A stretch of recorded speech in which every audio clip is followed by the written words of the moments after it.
প্রিয় বন্ধুগণ, সন্দেশখালী নিয়ে আপনারা অনেক নিউজ আপডেট দেখেছেন, কিন্তু আমাদের যে বিশ্লেষণটা হবে সেটি হচ্ছে যে সন্দেশখালীতে বিগত 10 বছর এমন এবিপি আনন্দ আশা একটি মহিলা সেখানে দাবি করেছেন যে 12 বছর এখানে শ্লীলতাহানি হচ্ছে। যদি 12 বছর সেখানে যদি শ্লীলতাহানি যৌন নির্যাতন হয়ে থাকে, তাহলে আমরা জানি এখনকার সময় মিডিয়ার সময় এবং এই যে একবিংশ শতাব্দী, এটি কিন্তু বিজ্ঞানের যুগ এবং তথ্য প্রযুক্তির যুগ। যেখানে তথ্য প্রযুক্তির যুগ, আপনার হাতে টুইটার, ইনস্টাগ্রাম, ফেসবুক, বিভিন্ন গণমাধ্যম আছে, মানে সোশ্যাল মিডিয়া ইতিপূর্বে বিগত 12টি বছরের মধ্যে একটি দিনও আমরা দেখতে পেলাম না যে ওখানে এমন কিছু ঘটছে। আর আরেকটি ব্যাপার সেটি হচ্ছে যে আমরা জানি সন্দেশখালী প্রাক্তন বিধায়ক নিরাপদ সর্দার, তিনি বামফ্রন্ট অর্থাৎ ভারতীয় কমিউনিস্ট পার্টির। নিরাপদ সর্দারের সঙ্গে বাড়িতে যাওয়া আসা তো ছিলই, তিনি তো বাড়িতে যেতেন এবং সন্দেশখালী ওই ধামাখালী খেয়া পার হয়ে কলকাতায় আসতেন, টালিগঞ্জে তিনি থাকতেন। সম্ভাব্য বেশি একটি দিনও তার মুখ থেকে এমন কোনো শব্দ আসেনি। জানুয়ারির 5 তারিখে সাজানের বাড়িতে গিয়েছিল, সেখানে ইডি আক্রান্ত হয়েছে বলে বিভিন্ন তথ্য মারফত উঠে আসে। এখন এই যে নিরাপদ সর্দার, তিনি যাওয়া আসা করে থাকেন বাড়ির সঙ্গে, যেখানে বর্তমান থাকেন। এই যাওয়া আসার মাধ্যমে কোনোদিন কি তিনি জানেন না 12টি বছরের মধ্যে? আমরা জানি শাসক দল ক্ষমতায় এসছে 2011 সালে।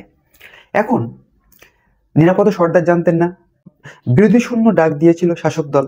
এতে করে সন্দেশখালীতে বিরোধী দল নেই বলতে গেলে চলে। তিনি একটি দিনও এমন কিছু তথ্য পাননি।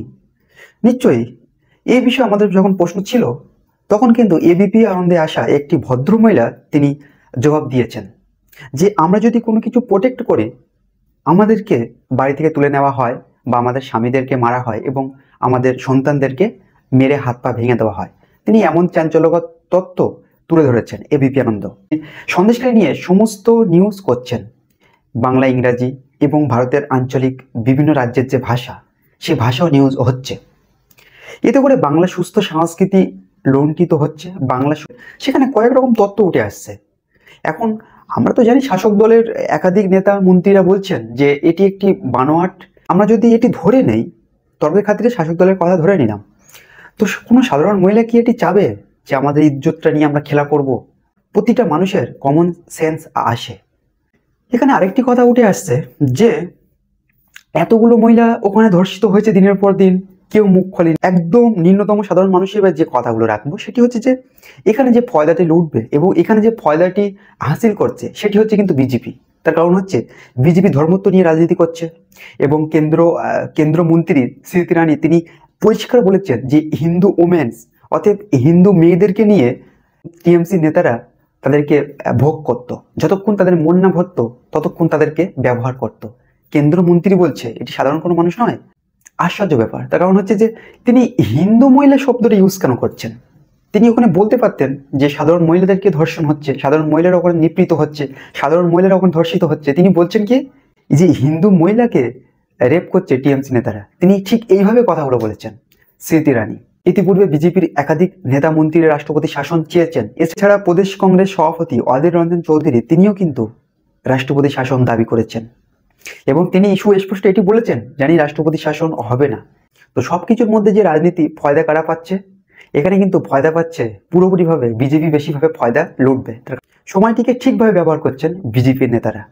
ব্যাক টু ব্যাক যাচ্ছেন, সেখানে শুভেন্দু যাচ্ছেন, সুকান্ত মজুমদার যাচ্ছেন, প্রত্যেক বড় বড় বিজেপির হাই নেতা নেতৃবৃন্দ সেখানে যাচ্ছেন। অবশ্যই যাওয়ার অধিকার আছে, কিন্তু 144 ধারা যে বহল আছে সেটি খেয়াল করতে হবে যে 144 ধারা বল থাকলে 4 জন বেশি যেতে পারবে না। রাজ্য সরকার যেখানে ব্যর্থ হয় আইনকে নিয়ন্ত্রণ করতে, সেইখানে কিন্তু 144 ধারা জারি করা হয়।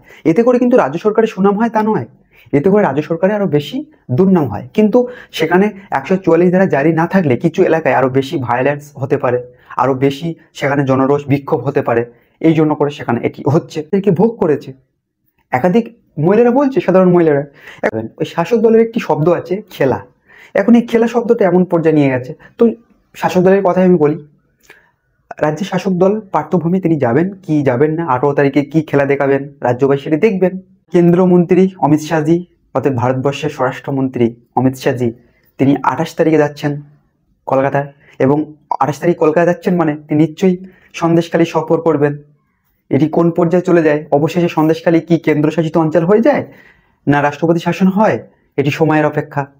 তো আমরা চাইবো সাধারণভাবে ফিরে আসুক যে বাংলা সুস্থ সংস্কৃতি, যে সংস্কৃতি নিয়ে গর্ববোধ করি আমরা বাঙালিরা। আমি ব্যক্তিগতভাবে গর্ববোধ করি বাঙালি বলে। বোম্বাই হচ্ছে একটি বিজনেসের রাজ্য বলা হয়, প্রবেশদ্বার শহর বলা হয়। এছাড়া দিল্লিকে বলা হয় রাজনীতির শহর এবং কলকাতাকে বলা হয় সংস্কৃতির শহর।